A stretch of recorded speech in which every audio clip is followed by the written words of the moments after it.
A Escola do Parlamento da Câmara Municipal de São Paulo promoveu um ciclo de debates para discutir um assunto que está em pauta no Congresso Nacional, a reforma política. O consultor técnico legislativo da Câmara dos Deputados, Márcio Rabá, deu uma das aulas e o tema foi Projetos de Lei de Iniciativa Parlamentar. Acompanhe agora, nessa edição do Política na Sala, um resumo com os principais trechos. Eu trabalho na consultoria legislativa da Câmara, depois eu vou falar um pouco sobre isso, há mais de 20 anos. E ao longo desses anos, o que me parece ser a mudança mais importante é o crescimento exponencial que aconteceu nos últimos anos da participação, se não da sociedade como um todo, de setores expressivos da sociedade brasileira nesse debate, que está se dando conta de que é um debate que tem implicações sobre sua vida. Eu valorizo muito o esforço de todos os que estão puxando esse debate e fico feliz de ver que ele tem repercussão popular. A reforma política tem uma história. Eu gosto sempre de falar o processo da reforma política e não a reforma política. A reforma política não é o conjunto de propostas que acontecem em cada momento, que surgem em cada momento, que ganham repercussão em cada momento. Ela é também o conjunto de propostas que desaparecem, a razão por que um determinado tema é substituído por outro. Tudo isso tem bastante relevância para se compreender o que está acontecendo. O problema dessa outra abordagem é que eu também poderia começar com o Império e as discussões sobre o sistema eleitoral que aconteciam lá. Então, nós não vamos fazer isso. Eu escolhi duas proposições complexas para articular a nossa conversa aqui. É o PL número 2679, de 2003. O que é que esse projeto tem de interessante? É que ele condensa muito da discussão anterior sobre a reforma política e muito do desenvolvimento, digamos assim, da política brasileira do período anterior. Vou resumir assim em 3 ou 4 palavras, Nós saímos de um período em que tínhamos um bipartidarismo forçado, que só terminou na passagem da década de 70 para a década de 80. Nesse momento, a grande preocupação dos reformadores era criar condições para ter um sistema partidário representativo da pluralidade do país. E as discussões, ainda por cima, estiveram envolvidas com o fato de que nós tivemos uma Assembleia Constituinte. Então, as discussões foram muito pesadas em cima de mudanças assim, radicais do sistema político brasileiro, tipo passado, presidencialismo e parlamentarismo. Tivemos um plebiscito sobre isso. Quando chega a discussão desse projeto de lei aqui, digamos assim, esse momento já tinha passado. Então, a ideia é, o sistema político brasileiro, primeiro, mudou a perspectiva em relação aos partidos. Se dizia, é preciso fortalecer os partidos, é preciso fortalecer o sistema partidário. Isso sempre esteve no centro das discussões do Brasil. Mas agora, o que está prejudicando o funcionamento do sistema partidário é a fragmentação excessiva, é a multiplicidade excessiva de partidos. Então, era preciso, a ideia naquele momento era de reduzir, não de aumentar. E o outro ponto é que se chegou à conclusão, digamos assim, meio que naturalmente, de que o que havia para fazer de mudanças constitucionais já estavam feitos. Não se conseguiria maioria mais para mudar a Constituição. Então, se quisesse fazer uma modificação, mesmo que fosse profunda no sistema eleitoral e partidário, teria que ser via legislação infraconstitucional. Bom, esse projeto, o que é que ele propunha basicamente? Ele propunha duas coisas que já vinham sendo discutidas há bastante tempo: o fim das coligações para eleições proporcionais e o voto em listas chamadas normalmente listas fechadas. Os parlamentares atualmente gostam de chamar pré-ordenadas, porque acho que fechadas dá uma ideia ditatorial, que é só dizer que é uma coisa mais aberta, que iam no sentido de dificultar a proliferação de partidos, porque a coligação ajuda partidos que tenham poucos votos a eleger parlamentares, e, por outro lado, dá uma coesão maior ao partido, que internamente teria que decidir quais eram seus candidatos principais, digamos assim, e não repassar isso para o eleitor. Essas eram discussões já relativamente antigas. E isso foi articulado com uma proposta que era bastante nova naquele momento, que é a proposta do financiamento público exclusivo de campanhas. A ideia de haver financiamento público de campanhas já está em discussão há algum tempo. E existe em vários lugares do mundo, inclusive no Brasil, há bastante tempo. A propaganda na televisão, por exemplo, é garantida pelo Estado, né? Agora, a ideia do financiamento público era uma ideia muito ousada, com pouquíssima público exclusivo, com pouquíssima experiência internacional, se é que existe alguma, bastante radical, né? E que obteve um grau de apoio até certo ponto surpreendente, né? Porque dentro do próprio parlamento. Por incrível que pareça, e aí dando um pouco de testemunho de quem está lá na época, né? Na hora de ir para a votação esse projeto de lei, se colocou o voto na lista fechada antes da votação do financiamento público exclusivo de campanhas e se procurou ligar, vincular indissoluvelmente um ao outro, porque se supunha que havia bastante resistência na Câmara à lista aberta, mas havia bastante apoio ao financiamento público exclusivo, o que eu acho que era verdade. E, em parte, isso acontecia porque esse projeto teve uma convergência de apoio rara. Porque em 2007 ele foi ao parlamento, ele foi formulado em 2003 nessa comissão especial, em 2007 ele foi ao plenário. Por uma série de razões, entre elas porque você tinha um número de partidos relativamente grandes que não era tão pequeno como é hoje. E esses partidos estavam mais ou menos convencidos de que era preciso reconcentrar o sistema. Só que quando foi para a votação, inclusive porque havia uma convergência dos 4 maiores partidos na época, uma convergência implícita, até certo explícita, mas pelo menos implícita. O PSDB, o PT, o DEM. O PMDB não tanto. O caso do PMDB era mais ambíguo, mas o PSDB, o DEM e o PT tinham convergido bastante para essa proposta. Só que quando foi a votação à lista fechada, o que aconteceu? A lista fechada tinha bastante resistência na Câmara. Porque, em geral, os parlamentares têm, com alguma razão, medo de que fiquem na dependência das lideranças partidárias se a lista é estabelecida pelo partido. E a isso se somou, na época, uma mudança de posição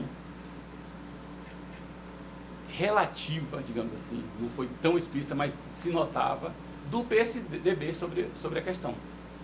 O que se explica claramente, né? Não é uma questão do PSDB, é uma questão de qualquer partido que vê, de repente se dá conta, essa mudança vai me prejudicar na próxima eleição.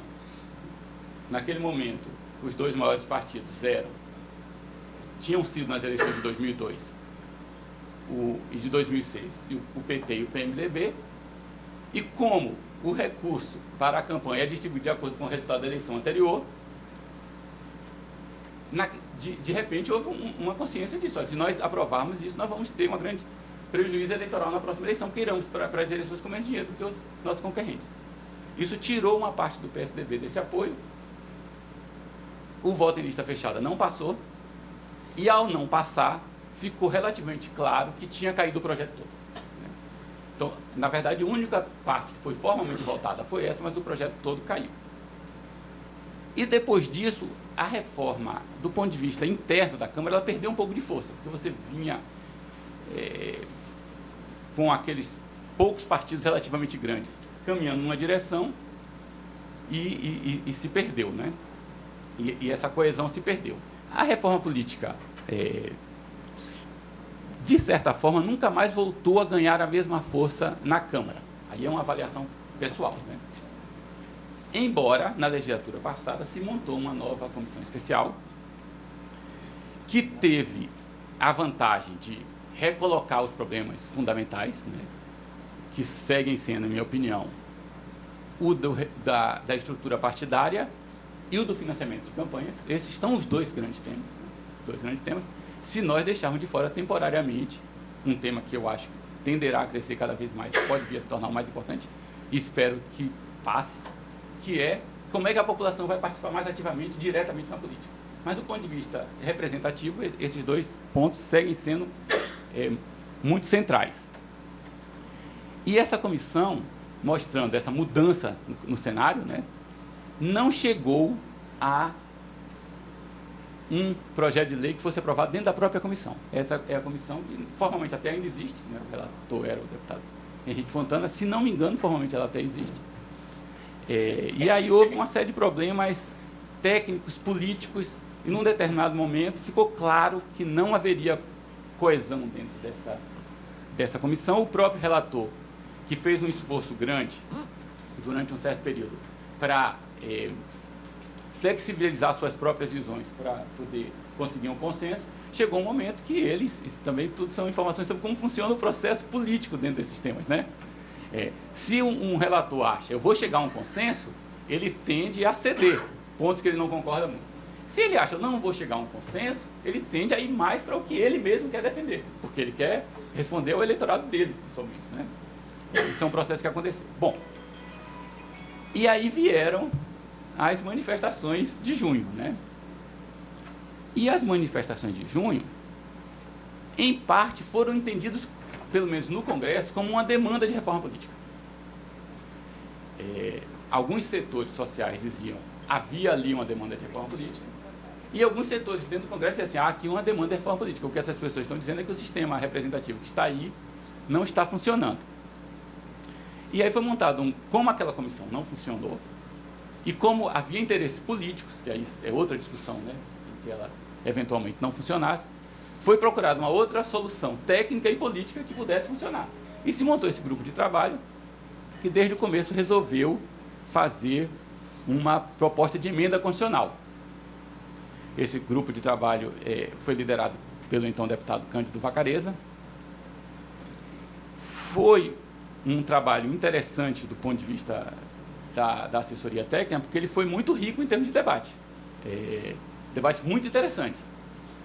Mas o resultado final é uma PEC muito... sem um centro claro, né? Sem um centro claro. Porque, às vezes, acontece isso também no processo legislativo, de, num determinado momento, o Congresso pensar, nós temos que dar uma resposta. Nós temos que dar uma resposta e, portanto, é preciso sair uma proposta daqui. Como essa proposta ainda não é final, não está sendo votada em plenário, você chega com mais facilidade a um acordo. E saiu essa PEC. A PEC 352 de 2013. Da comparação daquele projeto de lei com essa PEC, melhor, não tanto com essa PEC, que aí o que aconteceu? Acabou o ano, veio as eleições, a PEC ficou na gaveta. No entanto, essa PEC traz duas grandes novidades. E aí eu fiz todo esse trajeto para dizer, olha, é importante ver o que muda, o que surge de novo, para poder se analisar por que surgiu. Bom, esses dois temas novos, é um novo proposta de sistema eleitoral, que é o famoso distritão, e a outra grande novidade é a constitucionalização do tema do financiamento de campanha. O financiamento de campanhas, inclusive, é um problema mundial, e eu acho que tem a ver com a mudança de correlação de forças, digamos assim, entre os pobres e os ricos no mundo. Eu costumo dizer que o resumo do século XX foi dado por um alto funcionário do Banco Mundial, né? A guerra contra a pobreza acabou, os pobres perderam. Então, o financiamento de campanhas é um caso interessante, porque a gente pode ir para essa questão do caso a caso, por exemplo, e também para a questão da constitucionalização, por isso que eu queria fazer esse comentário. Eu acho, por exemplo, que, do ponto de vista de um avanço caso a caso, o que está na PEC sobre financiamento de campanha é um avanço. Se a gente fosse... ótimo, vamos dar um passo. O problema é botar na Constituição, porque não está maduro ainda o quanto deve ser público, o quanto deve ser privado. Essa discussão não amadureceu o suficiente para se tornar um conteúdo constitucional. E aí ela, né, sedimentaria uma situação que não está definida. E é um tema muito complexo. Como as pessoas têm uma sensação de que a política não está funcionando, elas acham que o problema deve estar na lei. né? E no sistema eleitoral. Eu, por exemplo, não acho que isso seja tão claro. Eu não acho o nosso sistema eleitoral nenhum fim do mundo. Eu acho que o nosso sistema eleitoral é um sistema eleitoral razoável. Eu acho que os problemas da política brasileira vêm de outros lugares. O sistema eleitoral propriamente dito, né? E mais, eu acho que não há uma maioria, nem política, nem social para mudá-lo. Porque uma coisa é você dizer, esse sistema deve ser mudado. Outra coisa é você colocar cada detalhe dele. Por exemplo, se a lista deve ser fechada ou aberta, se o eleitor deve ter direito de votar em um candidato ou não. Eu não creio que haja maioria social para mudar isso. Eu só queria, em relação a isso, fixar, por isso que eu vim para a página 30, que esse tema está no próprio relatório, esse é um tema novo. Né? Esse é um tema novo. Tanto que de todas essas PECs, ele só está nessa, que foi produzida por esse grupo de trabalho. E ele é um tema novo provocado pelo Judiciário. Bom, já foi mais longo do que me estava proposto, mas eu queria pelo menos dar um enquadramento completo, porque eu acho que é importante ver essas questões de um ponto de vista histórico, e não só qual é o tema que está na pauta nesse momento. Muito obrigado.